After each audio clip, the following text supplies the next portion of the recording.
নবী সাল্লাল্লাহু আলাইহি ওয়াসাল্লাম কি হুজুরদের নবী না আপনার নবী? কথা বলেন, উত্তর দেন।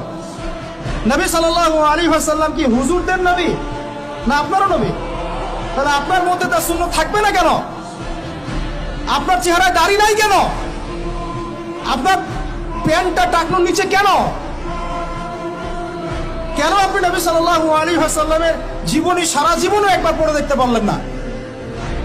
নবী সাল্লাল্লাহু আলাইহি ওয়াসাল্লাম 23 বছর আপনার আমার জন্য কষ্ট করেছেন, মানুষের মার খেয়েছেন, গাল খেয়েছেন, তাকে 15 বার হত্যা করার চেষ্টা করা হয়েছে, তাকে দেশ থেকে বের করে দেওয়া হয়েছে, গলায় দড়ি পেঁচিয়ে টান দেওয়া হয়েছে, পিঠের মধ্যে উঠে নাড়ি ভুড়ি চাপানো হয়েছে, দাঁত ঘুষি মেরে দাঁত ফেলে দেওয়া হয়েছে, মাথা ফাটিয়ে দেওয়া হয়েছে, পা ভেঙে দেওয়া হয়েছে।